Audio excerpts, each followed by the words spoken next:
Dark obsession chapter 1 part 5। बाहर corridor से रे के कदमों की आवाज जैसे ही पूरी तरह खत्म होती है, फूविन एक गहरी सांस लेता है। उसका दिल अभी भी डर और मजे के मिक्स एहसास से बहुत तेज धड़क रहा था। पॉन्ड फूविन के ऊपर से थोड़ा हटता है, पर उसकी बाहों से उसे आजाद नहीं करता। पॉन्ड फूविन के बिखरे हुए बालों को सहलाते हुए एक डरावनी स्माइल देता है। किटन, तुम्हें मेरे पास से अब कोई नहीं ले जा सकता। फूविन पॉन्ड के सीने पर बंधी पट्टी पर हाथ रखता है और रोते हुए कहता है, पॉन्ड, तुम यहाँ बहुत बड़े खतरे में हो। अगर मेरे डैड या रे को पता चला कि तुम जिंदा हो तो वो फिर से। पॉन्ड फूविन के लिप्स पर अपनी उंगली रख देता है और ठंडे खौफनाक लहजे में बोलता है, उन्होंने मुझे मिटाने की कोशिश की फूविन, पर वो नहीं जानते कि मैं मौत के मुंह से भी वापस आ सकता हूँ। अब रोने का वक्त नहीं है, अब उन दोनों को उनकी औकात दिखाने का वक्त है। हम उन्हें उन्हीं के खेल में हमेशा के लिए मिटा देंगे। पॉन्ड फूविन को लेकर बेड पर बैठता है और उसे अपना प्लान समझाता है। रे और तुम्हारे डैड को लगता है कि मैं मर चुका हूँ। हम उन्हें इसी झूठ में रहने देंगे। हमारे आदमी हवेली की सिक्योरिटी को बाईपास करेंगे। मैं तुम्हें यहाँ से निकालकर अपने नए सेफ हाउस लेकर जाऊंगा। दूसरी तरफ नीचे ड्राइंग रूम में रे और फूविन के डैड बैठे थे। रे के चेहरे पर अभी भी एक अजीब सा शक था। वो डैड से कहता है, सर, ऊपर फूविन का रूप बहुत बदला हुआ लग रहा था। उसकी आवाज बहुत घबराई हुई थी, जैसे वो कमरे में कुछ छुपा रहा हो। फूविन के डैड गुस्से में सोफा पर हाथ मारते हैं। क्या मतलब? पॉन्ड तो खत्म हो चुका है ना, तो वो क्या छुपाएगा? चलो, मैं खुद ऊपर जाकर देखता हूँ कि वो क्या कर रहा है। डैड खड़े होते हैं और स्टेयर्स सीढ़ियों की तरफ बढ़ने लगते हैं। रे भी उनके पीछे पीछे निकल जाता है। ऊपर स्टेयर्स से चलते हुए फूविन के डैड और रे तेजी से फूविन के कमरे की तरफ बढ़ते हैं। डैड के चेहरे पर गुस्सा था और रे के दिमाग में गहरा शक। दोनों कमरे के दरवाजे के पास आकर रुकते हैं। डैड दरवाजे के हैंडल को जोर से हिलाते हैं, पर दरवाजा अंदर से बंद था। डैड भारी और खड़क आवाज में चिल्लाते हैं, फूविन, दरवाजा खोलो, मैं अंदर आ रहा हूँ। कमरे के अंदर से कोई आवाज नहीं आती। पूरा कमरा बिल्कुल शांत था। रे आगे बढ़ता है और दरवाजे को जोर से पीटते हुए कहता है, फूविन, मजाक मत करो, दरवाजा खोलो वरना हमें इसे तोड़ना पड़ेगा। जब अंदर से काफी देर तक कोई हलचल या आवाज नहीं आती तो डैड का सब्र जवाब दे जाता है। वो अपने पीछे खड़े 2 गार्ड्स को इशारा करते हैं, इसे अभी के अभी तोड़ो। गार्ड्स अपनी पूरी ताकत से दरवाजे पर लात मारते हैं। धड़ाम, दरवाजे का लॉक टूट जाता है और दरवाजा पूरा खुल जाता है। फूविन के डैड और रे तेजी से कमरे के अंदर जाते हैं, लेकिन जैसे ही वो जाकर देखते हैं उनके होश उड़ जाते हैं। कमरे में फूविन वहां नहीं था। कमरे की खिड़की पूरी तरह खुली हुई थी, जहां से बाहर की ठंडी हवा और बारिश की बौछारें अंदर आ रही थीं। बेड बिल्कुल खाली था और कमरे में दूर दूर तक फूविन का कोई नमो निशान नहीं था। फूविन को वहां ना देखकर उसके डैड और रे दोनों पूरी तरह से शॉक्ड हो जाते हैं कि फूविन आखिर गया कहाँ। रे भागकर खुली हुई खिड़की के पास जाता है और बाहर नीचे झांकता है। उसे पाइप के पास मिट्टी पर किसी के जूतों के ताजा निशान दिखाई देते हैं। रे अपना सर पकड़ लेता है और घबराकर चिल्लाता है, सर, फूविन यहाँ नहीं है, वो खिड़की से नीचे कूदकर भाग चुका है। डैड का चेहरा गुस्से से बिल्कुल लाल हो जाता है। उनकी आंखें फटी की फटी रह जाती हैं। क्या वो भाग गया?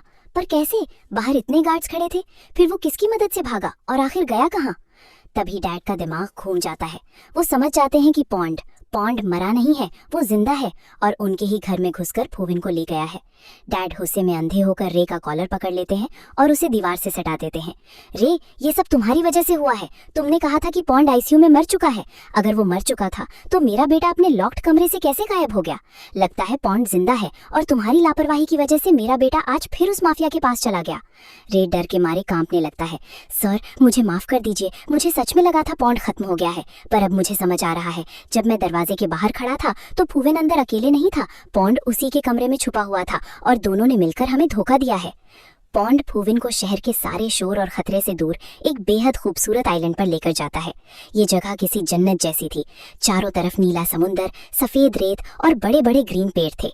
वहाँ एक छोटा सा पर आलीशान वुडन विला था, जहाँ उन दोनों को कोई परेशान करने वाला नहीं था। ना कोई दुश्मन, ना परिवार का डर और ना ही कोई गार्ड्स। वहाँ सिर्फ समुंदर की लहरों की आवाज थी और उन दोनों का साथ। सुबह की हल्की धूप जब विला की खिड़की से अंदर आती है तो फूविन अपनी आंखें खोलता है। वो देखता है कि पॉन्ड उसके बिल्कुल पास लेटा हुआ है और बहुत ही प्यार से उसे सोते हुए देख रहा था। पॉन्ड के सीने पर अभी भी बैंडेज थी, पर उसके चेहरे पर अब कोई गुस्सा या दर्द नहीं था, बल्कि एक सच्चा सुकून था। पॉन्ड फूविन के गालों को धीरे से टच करता है और कहता है, गुड मॉर्निंग किटन, तुम इस धूप में और भी ज्यादा खूबसूरत लगते हो। फुएन शर्माकर मुस्कुरा देता है और पॉन्ड के सीने पर अपना सिर रख देता है। पॉन्ड उसे अपनी बाहों में कसाकर हग लेता है और उसके बालों को चूमने लगता है। उनका रोमांस इस हसीन आइलैंड पर और भी गहरा होता जा रहा था। दोपहर के वक्त दोनों समुंदर के किनारे रेत पर एक साथ बैठे थे। समुंदर की ठंडी हवा चल रही थी। फुएन पॉन्ड के कंधे पर सिर रखकर बैठा था और पॉन्ड उसके हाथ की उंगलियों से खेल रहा था। फुएन धीरे से कहता है, पॉन्ड, मुझे लग रहा है जैसे मैं कोई ड्रीम देख रहा हूँ। मुझे यकीन नहीं आ रहा कि हम सबसे दूर यहाँ एक साथ हैं।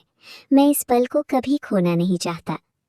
पॉन्ड फुएन के चेहरे को अपनी तरफ घुमाता है और उसकी आंखों में देखते हुए बहुत ही नरम आवाज में बोलता है, ये कोई ख्वाब नहीं है फुएन, ये हमारी हकीकत है। मैंने मौत को सिर्फ इसीलिए हराया ताकि मैं तुम्हारे पास वापस आ सकूं। मैं वादा करता हूँ अब कोई भी हमारे बीच नहीं आ पाएगा।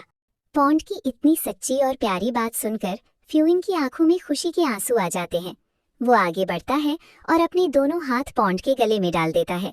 दोनों एक दूसरे के प्यार में इस कदर डूबे हुए थे कि उन्हें पूरी दुनिया का होश नहीं था।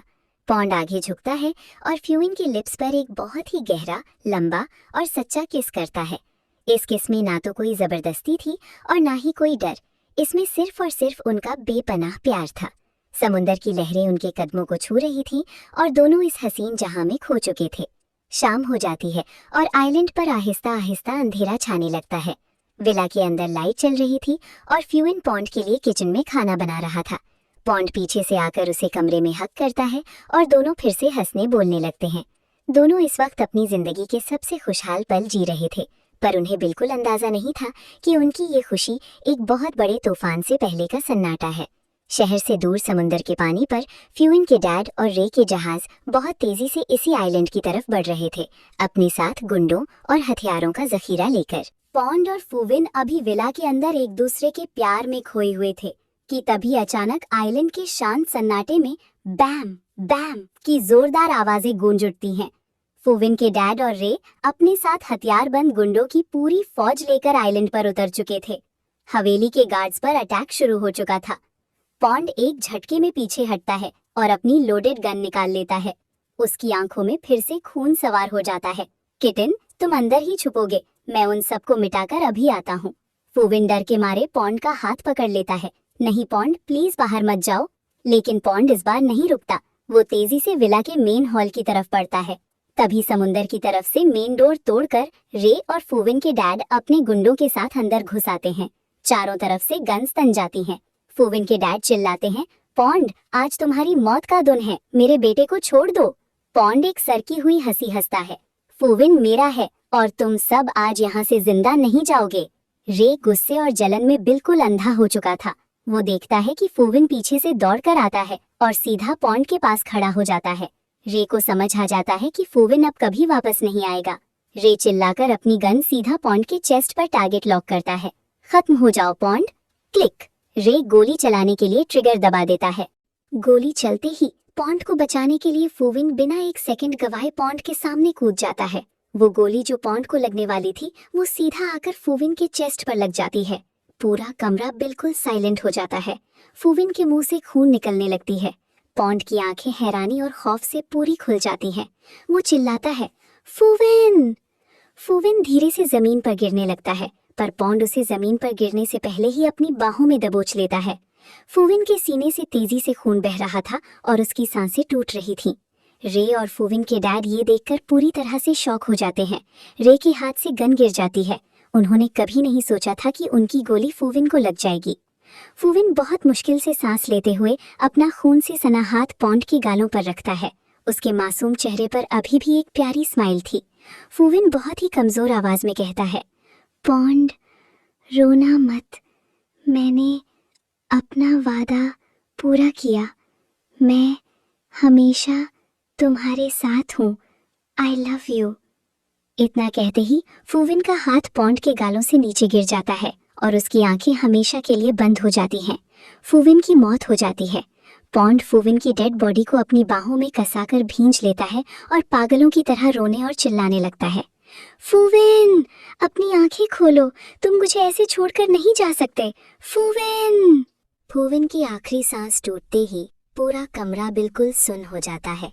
फूविन के डैड, जो अब तक गुस्से में अंधे थे, जब वो अपने ही बेटे को खून से लथपथ जमीन पर गिरते देखते हैं तो उनके पैरों तले जमीन निकल जाती है। फूविन के डैड जमीन पर बैठ जाते हैं और रोते हुए अपने सिर पर हाथ मारकर कहते हैं, नहीं, ये क्या हो गया? मैंने ऐसा नहीं सोचा था। मैं तो अपने बेटे को बचाने आया था। मैंने अपने ही हाथों से अपने बच्चे को मिटा दिया। रे भी वहां घबराकर जमीन पर गिर जाता है, पर उनका ये पछतावा बहुत देर से आया था।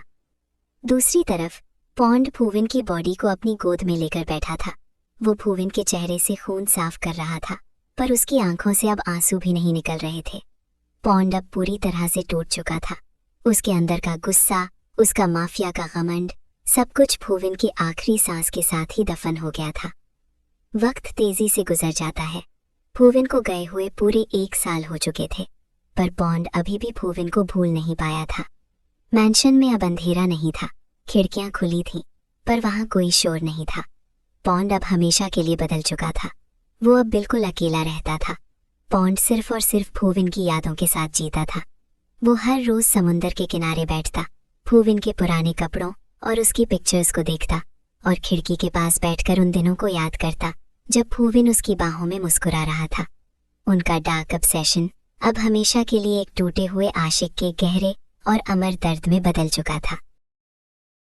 हाय क्यूटीज, अगर मेरी स्टोरी अच्छी लगी हो तो प्लीज़ चैनल को सब्सक्राइब कर दो। वीडियो पसंद आए तो लाइक और कमेंट करके ज़रूर बताना। आपका एक सपोर्ट ही हमें और अच्छी स्टोरीज लाने की मोटिवेशन देता है।